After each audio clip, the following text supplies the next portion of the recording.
चलिए बताइएगा।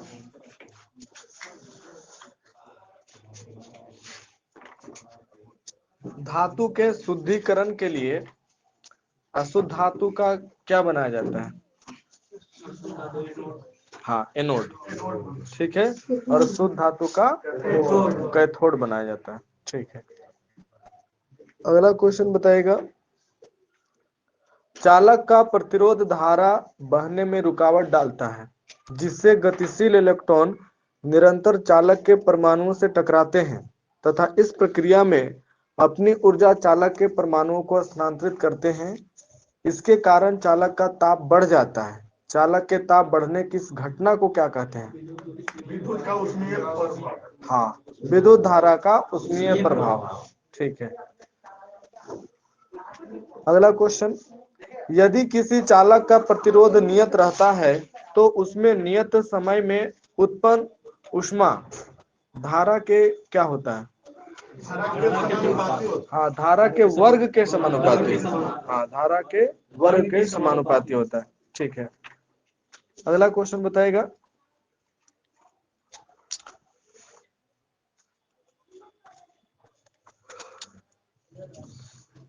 सीबेक ने दो भिन्न भिन्न पदार्थों के तारों को उनके दोनों सिरे अलग अलग मिलाकर दो जंक्शन बनाया। जंक्शनों के तापों में अंतर रहने पर तारों से होकर विद्युत धारा प्रवाहित होने लगती है। इसी प्रभाव को क्या कहते हैं? सीबेक प्रभाव कहते हैं। ठीक है।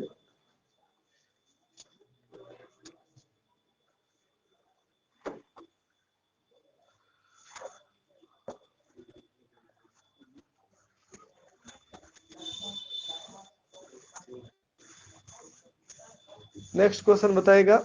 यदि किसी तार के सिरे पर के ताप को नियत रखकर तार के बीच वाले भाग के ताप को बढ़ाया जाता है और साथ साथ तार से होकर विद्युत धारा प्रवाहित की जाती है, तो तार का पहला आधा भाग ठंडा और दूसरा आधा भाग गर्म हो जाता है। तार में धारा की दिशा बदल देने पर गर्म एवं ठंडे भाग भी आपस में बदल जाते हैं। इस प्रभाव को क्या कहते हैं? सही है। इस प्रभाव को थॉमसन प्रभाव कहते हैं। ठीक है।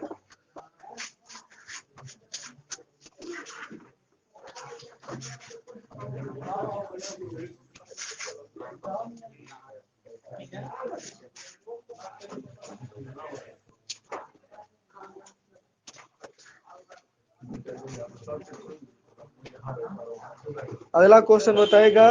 धातुओं के शुद्धिकरण में जब अशुद्ध धातु के घोल से होकर धारा प्रवाहित की जाती है तो इसमें शुद्ध धातु निकलकर किस पर जमा हो जाता है? हाँ, कैथोड वाले शुद्ध धातु पर जमा हो जाता है। ठीक है। इस तरह से तांबा का शुद्धिकरण कितना प्रतिशत तक किया जा सकता है? सही है, 99.99%। ठीक है।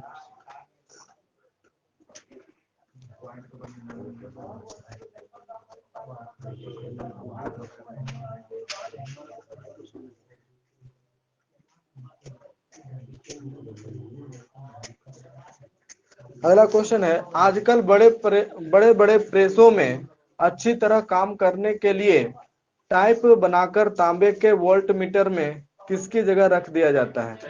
सही है, कैथोड की जगह रख दिया जाता है।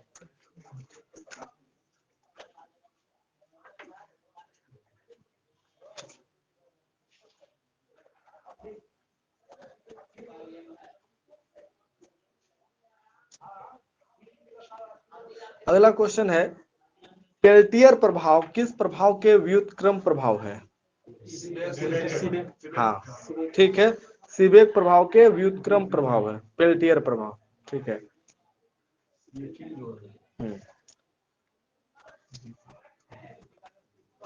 अगला क्वेश्चन बताएगा। ऊष्मीय प्रभाव पर आधारित घरेलू उपकरणों के कुछ उदाहरण दीजिए।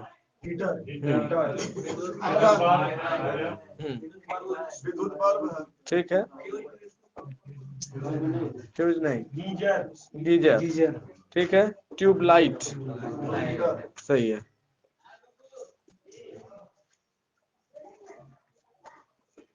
अगला क्वेश्चन है, विद्युत हीटर में प्लास्टर ऑफ पेरिस का बना एक खांचेदार प्लेट होता है जिसमें किसका एलिमेंट लगा रहता है? नाइक्रोम का। हाँ सही है, नाइक्रोम का। ठीक है, नाइक्रोम किसका किसका मिश्र धातु है? हाँ सही है, निकेल और क्रोमियम का। ठीक है,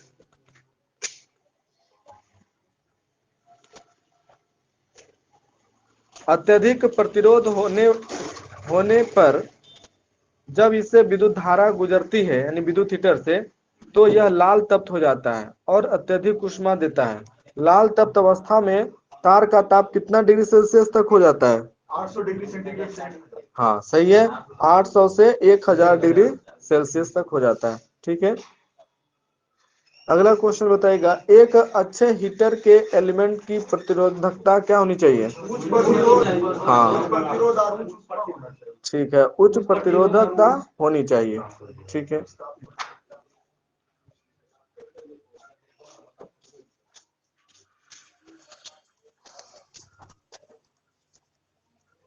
नेक्स्ट क्वेश्चन, विद्युत बल्ब का आविष्कार किसने किया था? सही है, थॉमस एल्वा एडिसन। अगला क्वेश्चन है,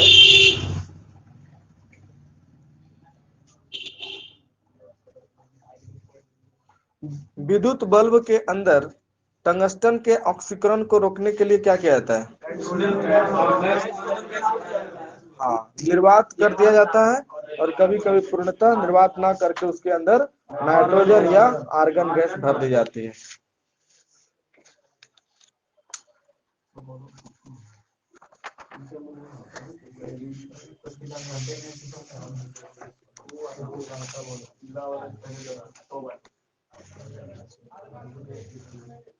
अगला क्वेश्चन बताइएगा, उच्च ताप पर टंगस्टन बाष्पीकृत होकर बल्ब की दीवारों को काला कर देता है, उसे क्या कहते हैं? ब्लैक। हाँ ब्लैकनिंग। हाँ ब्लैकनिंग कहते हैं। ठीक है, टंगस्टन का गलनांक कितना डिग्री सेल्सियस है? सही है, 3500 डिग्री सेल्सियस।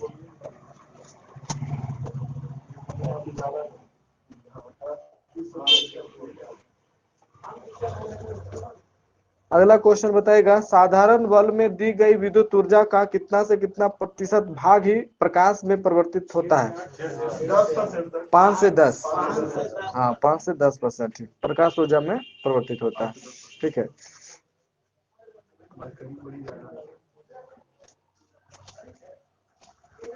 अगला क्वेश्चन है, ट्यूब में ऊष्मा ऊर्जा कम उत्पन्न होती है, इसलिए कितना से कितना प्रतिशत विद्युत ऊर्जा प्रकाश ऊर्जा में बदल जाती है? हाँ 60 से 70%। ठीक है,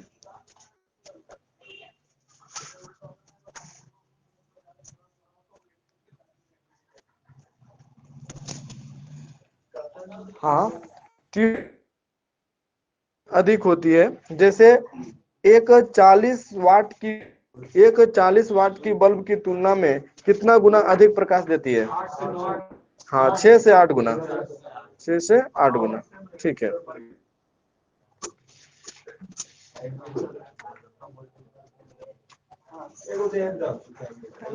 अगला क्वेश्चन है, एक ऐसी धारा जिसका परिमाण एवं दिशा समय के साथ बदलते हैं क्या कहलाता है?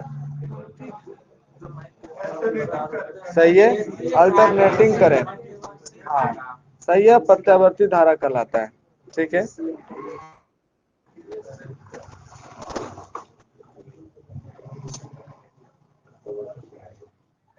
नेक्स्ट क्वेश्चन, प्रत्यावर्ती धारा का वर्ग माध्य मूल मान शिखर मान का कितना गुना होता है?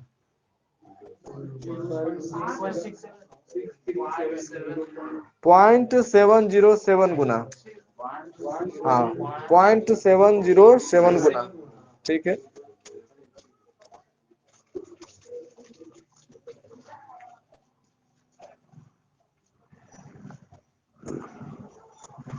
अगला क्वेश्चन है, प्रत्यावर्ती धारा का पूरे चक्र में औसत मान क्या होता है? सही है, 0 होता है।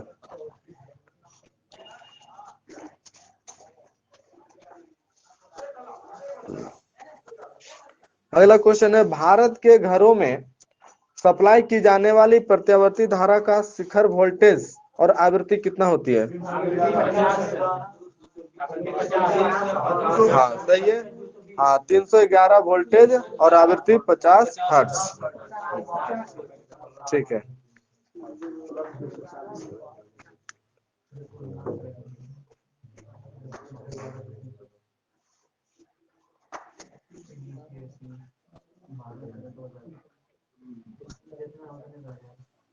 अगला क्वेश्चन बताएगा 220 वोल्ट की एसी का वास्तविक मान कितना वोल्ट तक होता है? हाँ 311, हाँ -311 से +311 वोल्ट। ठीक है। जबकि 220 वोल्ट की डीसी का वास्तविक मान कितना होता है? हाँ 220 वोल्ट ही होता है डायरेक्ट करंट का। ठीक है। नेक्स्ट क्वेश्चन, प्रत्यावर्ती धारा के पूरे चक्र के लिए धारा का मान क्या होता है? शून्य होता है। हाँ शून्य। ठीक है। नेक्स्ट क्वेश्चन, प्रत्यावर्ती धारा एवं विभवांतर को मापने के लिए किसका प्रयोग किया जाता है? हाँ प्रत्यावर्ती धारा को मापने के लिए तप्त ताप अमीटर है ना, और विभवांतर को मापने के लिए वोल्ट मीटर का प्रयोग किया जाता है। ठीक है। अगला क्वेश्चन, जब प्रत्यावर्ती धारा परिपथ में बिना ऊर्जा का व्यय किए प्रवाहित होती हो तो ऐसी धारा को क्या कहते हैं? फिर से सुनिए, जब प्रत्यावर्ती धारा यानी ऐसी करंट परिपथ में बिना ऊर्जा का व्यय किए प्रवाहित होती हो तो ऐसी धारा को क्या कहा जाता है? उसे कहते हैं वाटहीन धारा।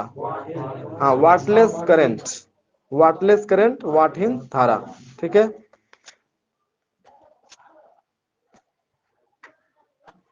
वाटहीन धारा तभी प्रवाहित होती है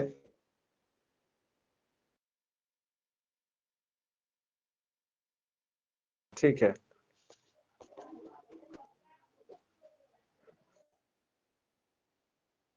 रहेगा करंट यानी दिष्ट धारा की तुलना में यानी प्रत्यावर्ती धारा के दोष बताइए कुछ। इसको सर ज्यादा दूर तक नहीं ले आया सकता डीसी करंट को सर। अच्छा ठीक है। इसको बहुत दूर तक ले आया सकता सर। मेन बताना है उसके रेस्पेक्ट में एसी करंट का दोष। एसी करंट का दोष। हाँ इसी करंट सर इसमें डीसी से ज्यादा करंट आता है। इसको संचित नहीं किया जा सकता। हाँ एक्यूमुलेट नहीं किया जा सकता। हाँ ठीक है। हाँ सही है।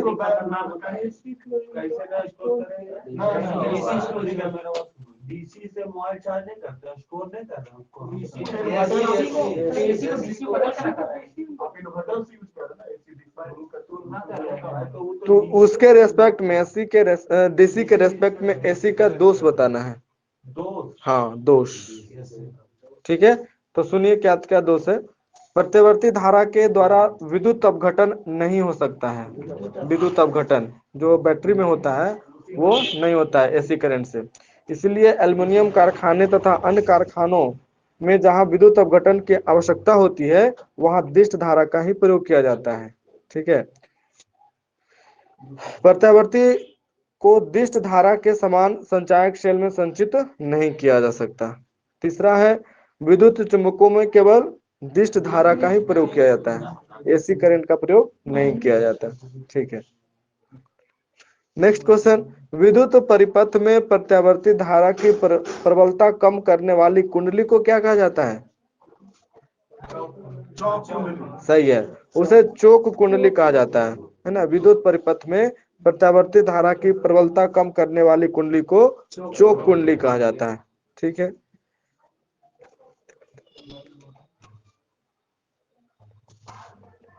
नेक्स्ट क्वेश्चन है अल्प आवृत्ति की प्रत्यावर्ती धारा के साथ व्यवहार में लाए गए चोक कुंडली का क्रोड किसका बना होता है?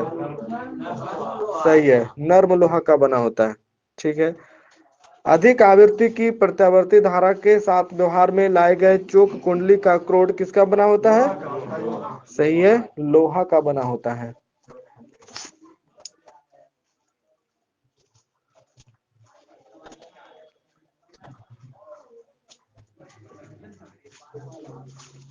आगे फिजिक्स में पढ़ेगा पेज नंबर 51-52।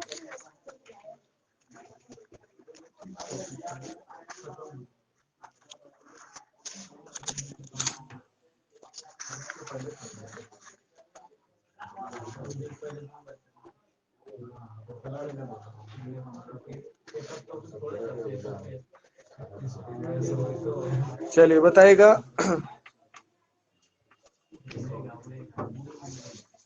मृदा में बाहर से मिलाए जाने वाले वे रासायनिक पदार्थ जो मृदा को उपजाऊ बनाने में सहायक होते हैं क्या कहलाते हैं? सही है, फर्टिलाइजर्स कहलाता है, उर्वरक कहलाता है। ठीक है, अगला क्वेश्चन बताइएगा,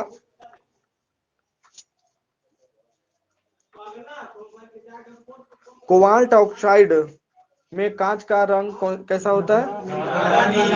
सही है, गहरा नीला। ठीक है, अगला क्वेश्चन बताइएगा, कार्बन में कांच का रंग कहरुआ, कहरुआ होता है। ठीक है, सोडियम क्रोमेट या फेरस ऑक्साइड में कांच का रंग हरा होता है। ठीक है, सेलेनियम ऑक्साइड में कांच का रंग नारंगी लाल, हाँ नारंगी लाल होता है। ठीक है, फेरिक लवण या सोडियम यूरिनेट में कांच का रंग हाँ प्रदीप्तिशील पीला होता है, हाँ पीला। ठीक है, और क्यूपरिक लवण में कांच का रंग पिकॉक नीला, हाँ पिकॉक नीला होता है। ठीक है, गोल्ड क्लोराइड या परमिल ऑफ कासियस में कांच का रंग कैसा होता है? रूबी जैसा लाल होता है। ठीक है, क्यूप्रस ऑक्साइड या कैडमियम सल्फाइड में कांच का रंग कैसा होता है? हाँ चटक लाल होता है।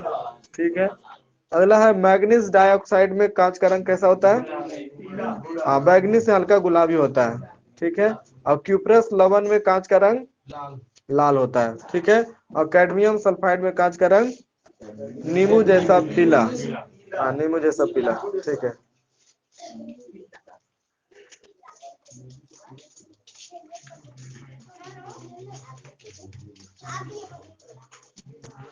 उर्वरकों में उपस्थित पोषक तत्वों की प्रकृति के अनुसार उर्वरकों को अलग अलग प्रकारों में वर्गीकृत किया गया है। कौन कौन से प्रकारों में वर्गीकृत किया गया है?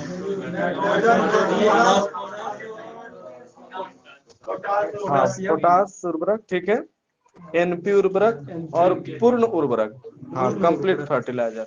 ठीक है,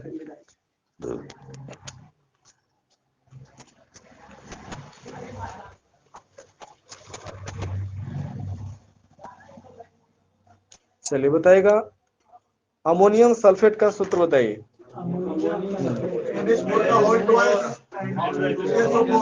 हाँ NH4 होल ट्वाइस SO4। ठीक है, भारत में अमोनियम सल्फेट उर्वरक का उत्पादन किस कारखाने में किया जाता है?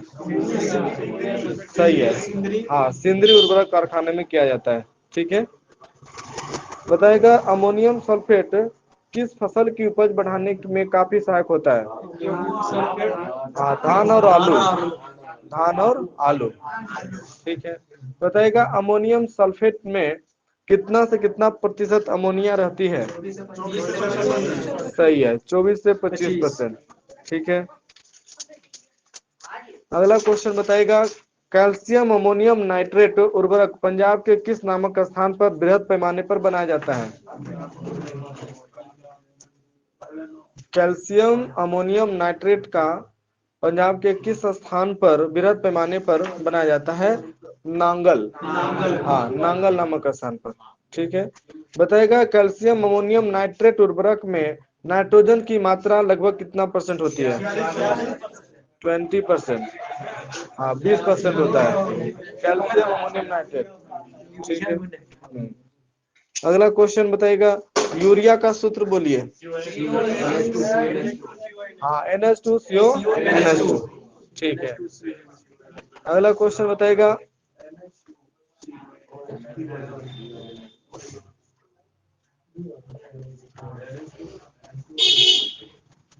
यूरिया अमोनिया और कार्बन डाइसल्फाइड के मिश्रण को कितना ताप और कितना वायुमंडलीय दाब पर गर्म करके प्राप्त की जाती है?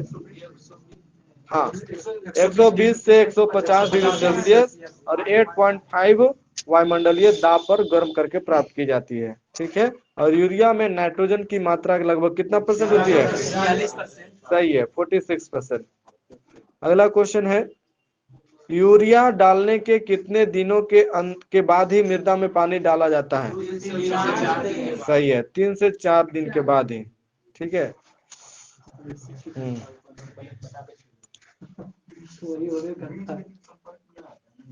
हाँ, भूमि में बीज डालते समय इसके इस्तेमाल किया जाता है, किंतु इसे बीज के संपर्क में नहीं आने दिया जाता है। अगर जो आएगा तो बीज को गला देगा। बीज जैसा मिला के छींटता है। बीज हुआ एक समय पड़ता है, तो पानी नहीं देता है, पानी नहीं रहता होगा, पानी दे देगा तो गल जाएगा। हाँ हाँ हाँ। उसके लिए कोई दूसरा खाद का उपयोग सरकार करने बोला, नीम करके आता है।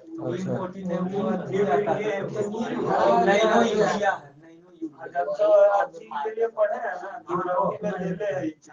हाँ यूरिया की जगह पर नैनो यूरिया ला रहा है, छिड़काव उड़काव किया जाता है।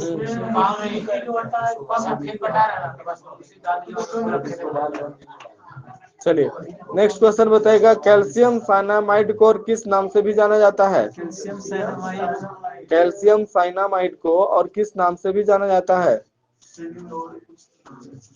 ये पहले भी पढ़ चुके हैं। इसे नाइट्रोलिम के नाम से जानते हैं। हाँ, नाइट्रोलिम। ठीक है।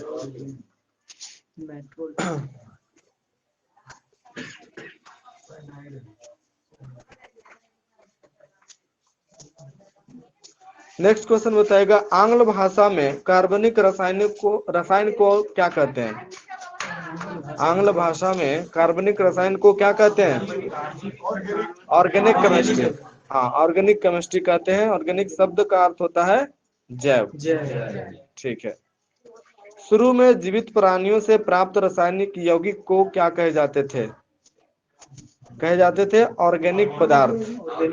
हाँ, ऑर्गेनिक पदार्थ कहे जाते थे। ठीक है।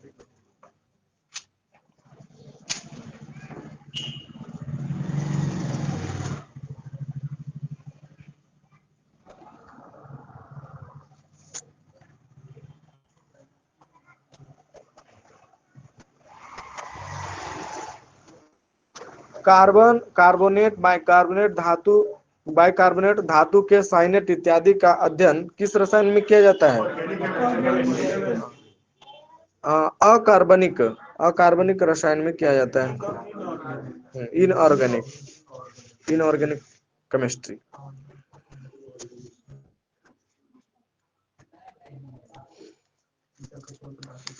नेक्स्ट क्वेश्चन है, कार्बन मोनोऑक्साइड, कार्बन डाइऑक्साइड, धातु के कार्बोनेट, धातु के बाइकार्बोनेट आदि को छोड़कर कार्बन के सारे यौगिकों को कार्बनिक यौगिक तथा रसायन शास्त्र के जिस शाखा में कार्बनिक यौगिक का अध्ययन किया जाता है उसे कौन सा रसायन कहते हैं?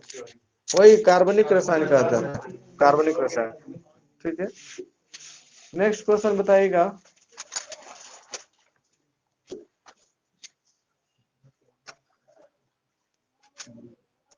स्वीडन के रसायन शास्त्री बर्जिलियस ने यह कल्पना की कि ऑर्गेनिक पदार्थ एक महान शक्ति के प्रभाव से बनते हैं और उस शक्ति के योगदान के बिना वे पदार्थ नहीं बन सकते, अर्थात उन्हें प्रयोगशाला में नहीं बनाया जा सकता। यह सिद्धांत किस नाम से प्रसिद्ध हुआ?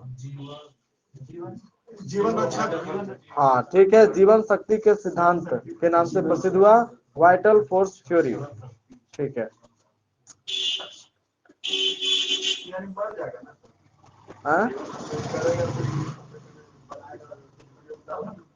नहीं मर नहीं जाएगा, बनेगा ही नहीं, समझे? मतलब बोला था लेकिन बाद में जाकर के गलत हो गया, है ना? प्रयोगशाला में तो बहुत सारा पदार्थ बन चुका है।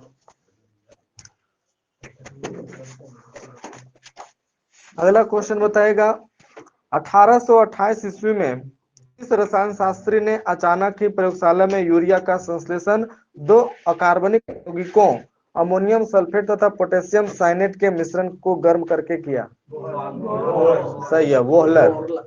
हाँ, वोहलर। ठीक है। हाँ, वोहलर के इस आविष्कार से जीवन शक्ति के सिद्धांत को काफी धक्का लगा, है ना, फेल हो गया एक तरह से। ठीक है। नेक्स्ट क्वेश्चन, एसिटिक अम्ल का संश्लेषण कार्बन, हाइड्रोजन एवं ऑक्सीजन से किसने किया 1844 में? कोल्बे। हाँ, कोल्बे। ठीक है। 1856 ईस्वी में किसने मीथेन का संश्लेषण किया? हाँ, 1856 में मीथेन का संश्लेषण किसने किया? तो ये किया है बर्थेलोट। हाँ, बर्थेलोट ने किया। ठीक है। अगला क्वेश्चन, वैसे कार्बनिक यौगिक जिनमें कार्बन के सभी परमाणु एक खुली श्रृंखला में जुड़े रहते हैं क्या कहलाते हैं? एलिफैटिक यौगिक। हाँ, एलिफैटिक यौगिक कहलाते हैं। ठीक है।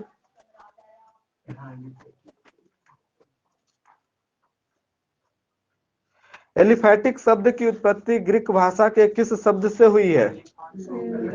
हाँ, एलिफॉस। हाँ, एलिफॉस से हुई है, जिसका अर्थ क्या होता है? वसा। हाँ, फैट होता है। ठीक है। नेक्स्ट क्वेश्चन, किसे सभी एलिफैटिक यौगिकों का जन्मदाता माना जाता है? ठीक है, मीथेन को। अगला क्वेश्चन, वे यौगिक जिनमें कार्बन परस्पर संयुक्त होकर एक बंद श्रृंखला या चक्र बनाते हैं क्या कहलाते हैं? बंद श्रृंखला वाले या चक्रीय यौगिक कहलाते हैं। हाँ, बंद श्रृंखला वाले या चक्रीय यौगिक। ठीक है। अगला क्वेश्चन, वे चक्रीय यौगिक जो केवल कार्बन परमाणुओं के संयोग से बने होते हैं क्या कहलाते हैं? कार्बन चक्रीय या समचक्रीय यौगिक। कार्बन चक्रीय या समचक्रीय यौगिक। ठीक है। नेक्स्ट क्वेश्चन, जिस प्रकार मीथेन को सभी एलिफैटिक यौगिकों का जन्मदाता माना जाता है, उसी प्रकार किसे सभी एरोमेटिक यौगिकों का जन्मदाता मानते हैं? बेंजीन को। हाँ, बेंजीन को सभी एरोमेटिक यौगिकों का जन्मदाता मानते हैं। ठीक है। अगला क्वेश्चन है, एरोमेटिक शब्द एरोमा से बना है, जिसका अर्थ क्या होता है? सही है। हाँ, जिसका अर्थ होता है सुगंध। ठीक है। कुछ एरोमेटिक यौगिक के नाम बताइए। Benzene, phenol, aniline. हाँ, एनिलीन। ये सब एरोमेटिक यौगिक हैं। ठीक है।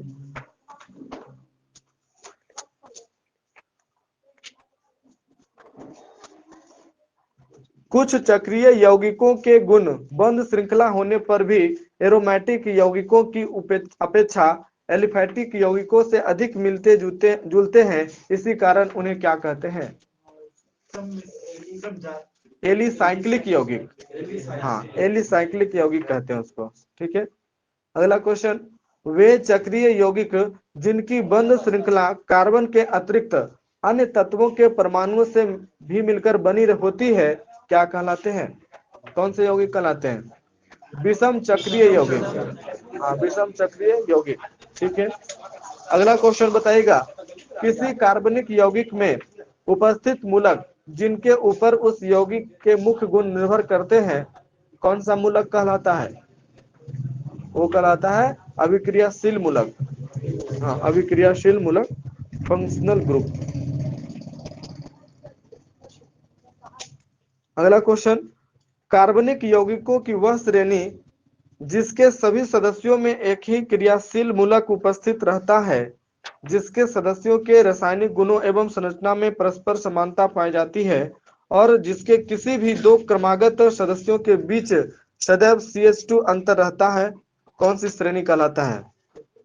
सजातीय श्रेणी। हाँ, सजातीय श्रेणी कहलाता है और इसके सदस्य परस्पर समजात कहलाते हैं, होमोलोगस। ठीक है। और कार्बनिक रसायन में पाई जाने वाली यह घटना क्या कहलाती है? ये कहलाती है सजातीयता। होमोलॉजी, हाँ होमोलॉजी कहलाती है।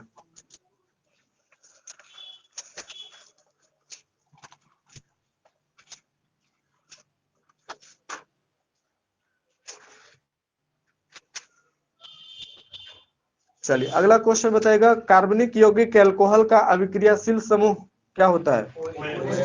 OH। ठीक है। कार्बनिक यौगिक एल्डिहाइड का अभिक्रियाशील समूह CHO। CHO। ठीक है। एस्टर का फंक्शनल ग्रुप बताइएगा। COOR। हाँ COOR। ठीक है। अमीन का फंक्शनल ग्रुप, ठीक है, NH2। नाइट्रो का फंक्शनल ग्रुप NO2। ठीक है। एल्काइल का फंक्शनल ग्रुप R। हाँ R। ठीक है। साइनो का फंक्शनल ग्रुप CN। ठीक है। फिनाइल का फंक्शनल ग्रुप C6H5। ठीक है। एसिटाइल का फंक्शनल ग्रुप क्या है? COCH3। ठीक है। बेंजोइल का फंक्शनल ग्रुप CO C6H5। ऑक्साइन का फंक्शनल ग्रुप NOH। ठीक है। मरकेप्टन का फंक्शनल ग्रुप क्या है? SH। ठीक है।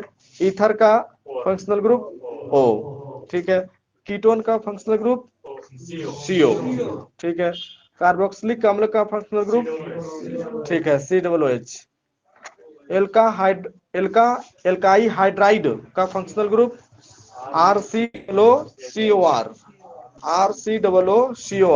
ठीक है। एमाइड का फंक्शनल ग्रुप क्या है? CONH2। क्लोरो का फंक्शनल ग्रुप है Cl। ठीक है। आइसोसाइनो का फंक्शनल ग्रुप NC। विनाइल का फंक्शनल ग्रुप क्या है? CH2CH। एनिलाइड का फंक्शनल ग्रुप क्या है? NHCOR। और बेंजाइल का फंक्शनल ग्रुप है CH2C6H5। और हाइड्रोजन का फंक्शनल ग्रुप है NNH2। ठीक है। आगे रसायन विज्ञान में पढ़ेगा पेज नंबर 147-48।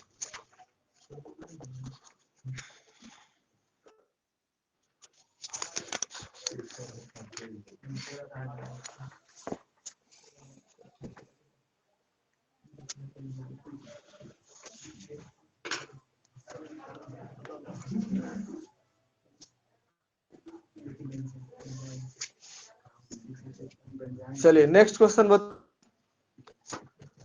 जो मांसपेशी को अस्थियों अथवा दूसरों से जोड़ता है उसे क्या कहते हैं? ठीक है, टेंडन।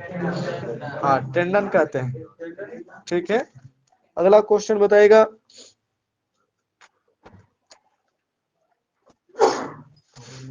लिगामेंट अस्थियों से जोड़ने का कार्य करता है। यह कौन सा ऊतक है? हाँ ये है पीला तंतुमय ऊतक। हाँ पीला तंतुमय ऊतक। ठीक है। Yellow fibrous tissue. ठीक है। और जबकि ये उत्तेंडन, टेंडन कैसा ऊतक है? हाँ श्वेत तंतुमय ऊतक है, व्हाइट फाइब्रस टिश्यू। ठीक है। किस प्रकार के ऊतक में तारा जैसी कोशिकाएं होती है? ये होता है जालवत संयोजी ऊतक में। हाँ जालवत संयोजी ऊतक, रेटिकुलर कनेक्टिव टिश्यू में। ठीक है।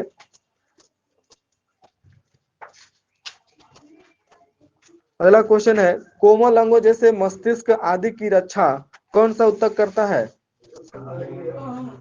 कंकाल ऊतक। हाँ कंकाल ऊतक, स्केलेटन टिश्यू है ना, स्केलेटन टिश्यू। ठीक है।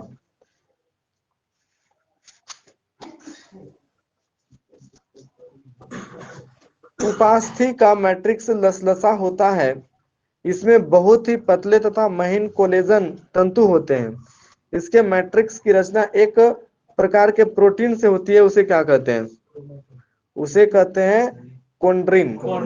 हाँ कोंड्रिन कहते हैं उसको। और कोंड्रिन में कोशिकाएं रहती है, उसे क्या कहते हैं? उसे कहते हैं कॉन्ड्रियोब्लास्ट। हाँ, कॉन्ड्रियोब्लास्ट कहते हैं। ठीक है। और कोशिकाओं के चारों ओर द्रव भरा आवरण होता है, उसे क्या कहते हैं? नहीं, उसे कहते हैं लैकुना। हाँ, लैकुना कहते हैं। ठीक है। और प्रत्येक लैकुना में कितना कोशिकाएं होती हैं? सही है। प्रत्येक लैकुना में 2 से 4 कोशिकाएं होती है। ठीक है। अस्थि ऊतक की कोशिकाएं क्या कहलाती है? अस्थि ऊतक की कोशिकाएं कहलाती है ऑस्टियोब्लास्ट। हाँ, ऑस्टियोब्लास्ट कहलाती है। ठीक है।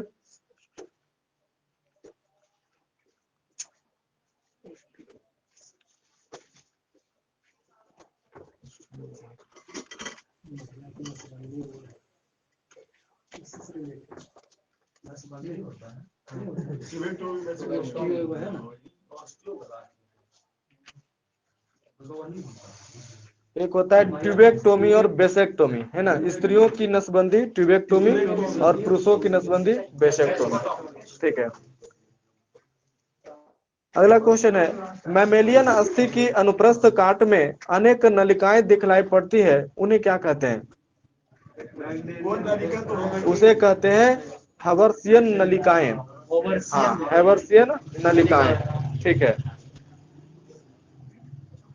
प्लाज्मा यह हल्के पीले रंग का चिपचिपा और थोड़ा क्षारीय द्रव होता है, जो आयतन के हिसाब से संपूर्ण रुधिर का कितना प्रतिशत होता है? हाँ, 55% या 60%। ठीक है। हाँ, और शेष जो है 45% में रुधिर कणिकाएं होती है। ठीक है। प्लाज्मा में कितना प्रतिशत जल होता है? 90%। ठीक है। और शेष 10% भाग में प्रोटीन और कार्बनिक एवं अकार्बनिक पदार्थ होते हैं। ठीक है। रुधिर कणिकाएं यानी ब्लड कैप्सूल्स 3 प्रकार के होते हैं, कौन कौन? हाँ, सही। ठीक है। आरबीसी, डब्ल्यूबीसी और प्लेटलेट्स। ठीक है, रेड प्लेटलेट्स। नेक्स्ट क्वेश्चन बताइएगा।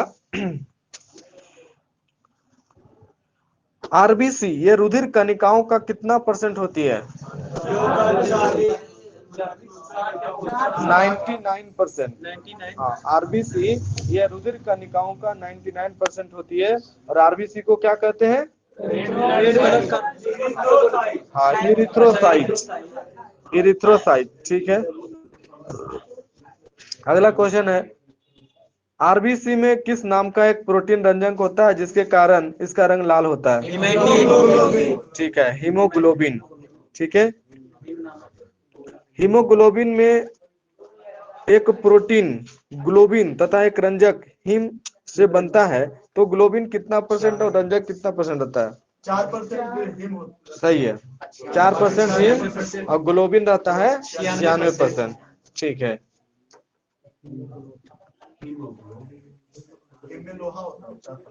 हाँ, हिम अणु के केंद्र में लोहा होता है, जिसमें ऑक्सीजन को बांधने और मुक्त करने की क्षमता होता है।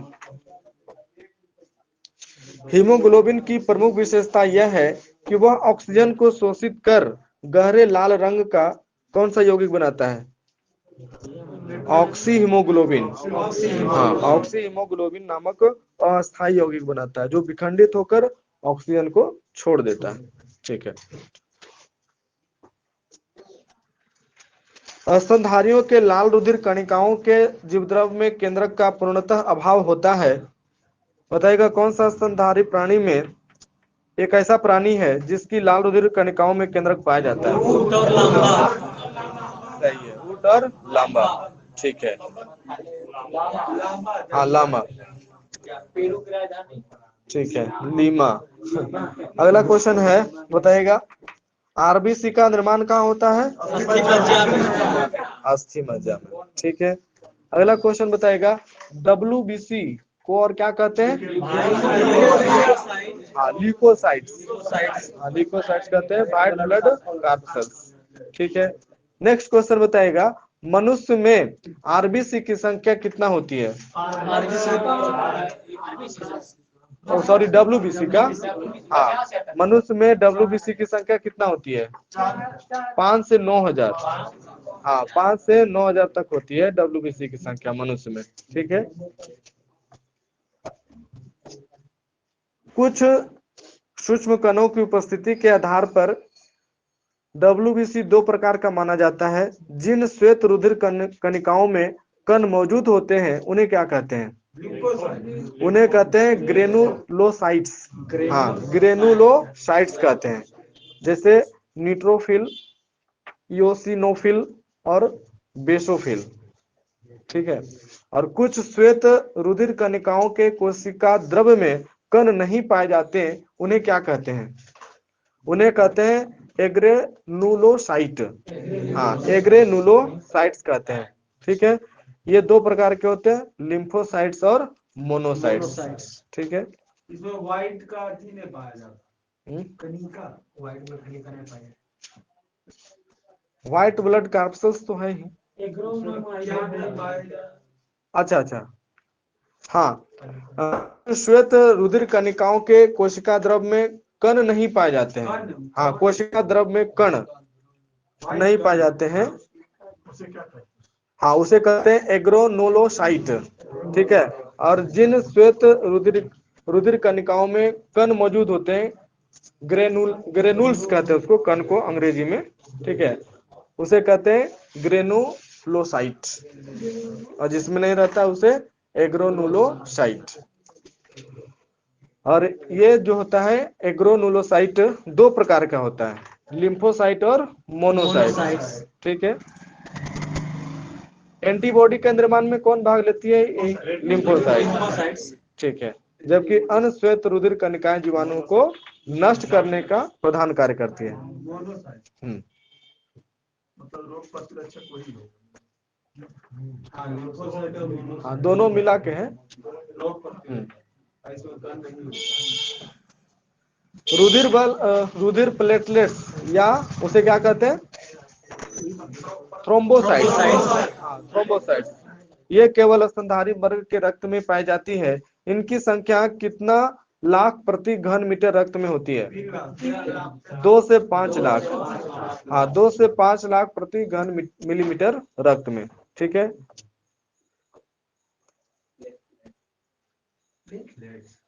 हाँ हाँ, प्लेटलेट्स, ब्लड प्लेटलेट्स।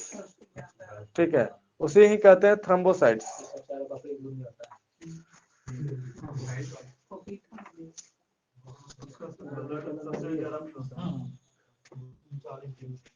चलिए, अगला क्वेश्चन है, रुधिर के क्या कार्य हमारे शरीर में?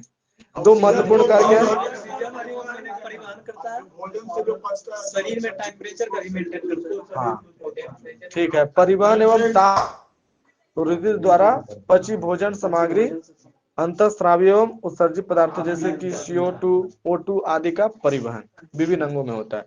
ठीक है। हाँ, ताप भी नियंत्रित होता है उससे, ब्लड से। अगला क्वेश्चन है, रुधिर को जमाने में मदद कौन करता है?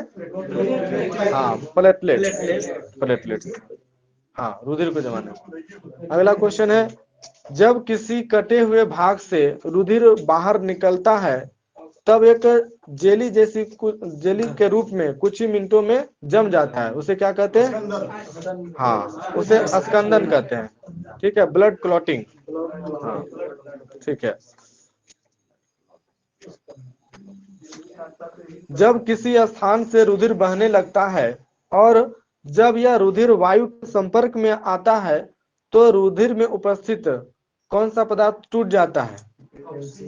थ्रोम्बोसाइट्स। हाँ, उपस्थित थ्रोम्बोसाइट्स टूट जाता है और इसे एक विशिष्ट रासायनिक पदार्थ मुक्त होकर रुधिर के प्रोटीन से क्रिया करता है तथा किस पदार्थ में बदल जाता है?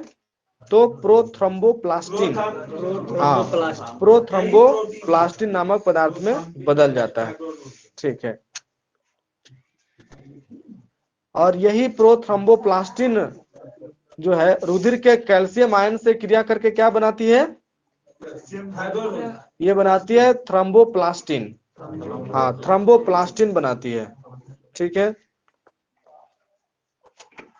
अगला है, थ्रोम्बोप्लास्टिन कैल्शियम आयन तथा ट्रिप्टेज नामक एंजाइम के साथ क्रिया करके निष्क्रिय प्रोथ्रोम्बिन को सक्रिय कौन से सक्रिय पदार्थ में परिवर्तित कर देता है? थ्रोम्बिन। हाँ, थ्रोम्बिन नामक पदार्थ में परिवर्तित कर देता है। ठीक है,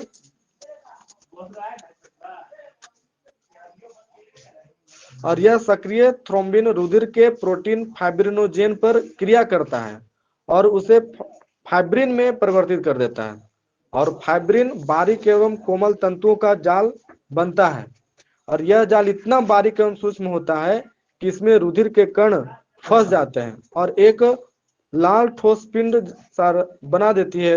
उसे क्या कहते हैं? उसी को कहते हैं रुधिर थक्का। हाँ, रुधिर थक्का कहते हैं, ब्लड क्लॉटिंग कहते हैं। ठीक है, अगला क्वेश्चन है, रुधिर स्कंदन के बाद कुछ पीला सा पदार्थ रह जाता है, उसे क्या कहते हैं? उसे कहते हैं सीरम। हाँ, सीरम कहते हैं। ठीक है, और सीरम का थक्का नहीं बन सकता क्योंकि इसमें क्या नहीं होता है? वही फाइब्रिनोजेन। हाँ, फाइब्रिनोजेन नहीं होता है। ठीक है, और रुधिर में प्राय एक स्कंदक होता है, उसे क्या कहते हैं? हिपैरिन, जो शरीर में ब्लड को जमने से रोकता है। ब्लड देखने चढ़ाता तो रेड टाइप का चल जाता, फिर उजला टाइप का रहवे करता उसमें। हाँ, वही रहता है, हिपैरिन रहता है जो जमने से उसको रोकता है। ठीक है,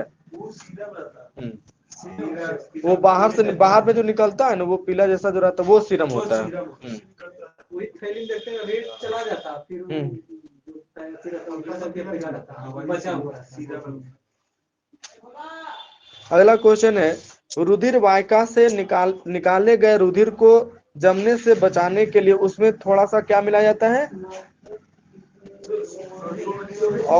ऑक्जेलेट। हाँ, सोडियम अथवा पोटेशियम ऑक्जेलेट। सोडियम अथवा पोटेशियम ऑक्जेलेट मिलाया जाता है। ठीक है, अगला क्वेश्चन है, किसने सन 1900 ईस्वी में पता लगाया कि सभी मनुष्यों का रुधिर समान न होकर भिन्न भिन्न प्रकार का होता है? सही है, कार्ल लैंडस्टीनर ने। ठीक है, और इस भिन्नता का कारण रुधिर की लाल रुधिर कोशिकाओं में एक विशेष प्रकार की प्रोटीन की उपस्थिति है, उसे क्या कहते हैं? हाँ, सही है, एंटीजन। ठीक है, और एंटीजन दो प्रकार का होता है, कौन कौन? सही है, एंटीजन ए और एंटीजन बी। ठीक है, लाल रुधिराणुओं में उपस्थित ग्लाइकोप्रोटीनों की उपस्थिति के आधार पर मनुष्य में 4 प्रकार के रुधिर वर्ग होते हैं, कौन कौन? हाँ, सही है। ठीक है, अगला क्वेश्चन बताएगा,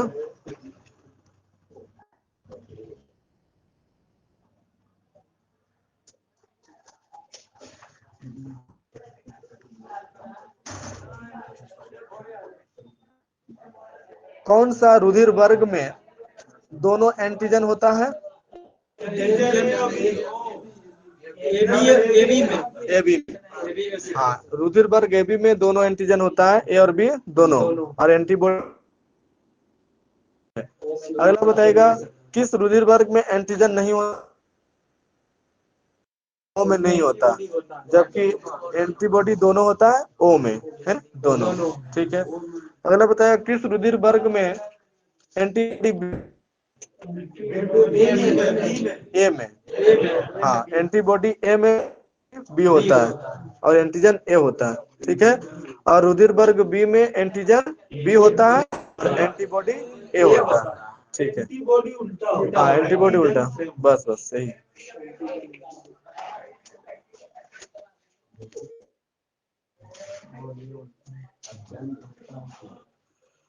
मनुष्य के रुधिर में सामान्यतः कोई भी रक्त अभिश्लेषण नहीं होता।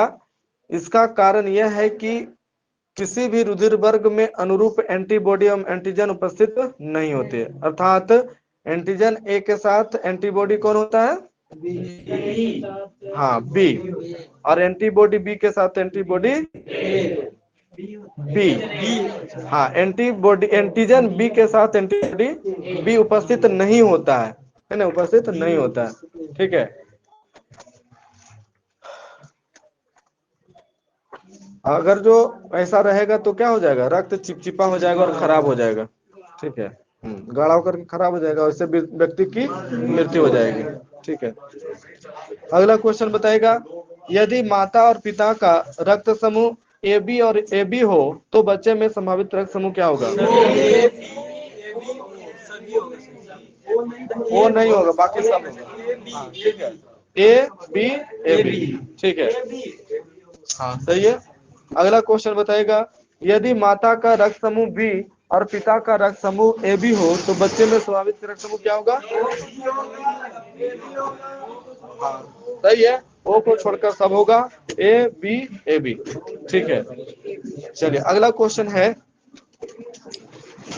किसे यूनिवर्सल डोनर कहते हैं? O। हाँ, O को कहते हैं। ठीक है, क्योंकि इसमें कोई एंटीजन नहीं होता। ठीक है, अगला क्वेश्चन है, यदि माता का रक्त समूह A और पिता का रक्त समूह B हो तो बच्चे में संभावित रक्त समूह क्या होगा? हाँ सभी हो, सही है, AB O और AB। ठीक है, अगला क्वेश्चन है, यदि माता का रक्त समूह O और पिता का भी रक्त समूह O हो तो बच्चे में संभावित रक्त समूह O ही होगा। ठीक है, अगला क्वेश्चन है, यदि माता का A और पिता का भी A तो बच्चा में संभावित रक्त समूह, हाँ सही है, O और A। ठीक है, यदि माता का B और पिता का भी B तो बच्चे में संभावित रक्त समूह B और O होगा। ठीक है, हाँ वो कॉमन होगा। ठीक है, अगला क्वेश्चन है, यदि माता का O और पिता का AB हो तो बच्चे में संभावित रक्त समूह क्या होगा? खाली A और B होगा, सिर्फ हाँ A और हाँ अलग अलग A और B। ठीक है, अगला क्वेश्चन है, यदि माता का O और पिता का B हो तो बच्चे में संभावित रक्त समूह क्या होगा? बस वही होगा, B और O।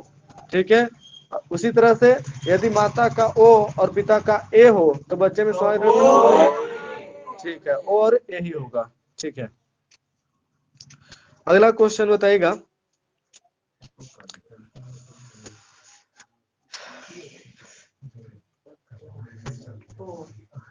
यूनिवर्सल रिसेप्टर किसे कहते हैं?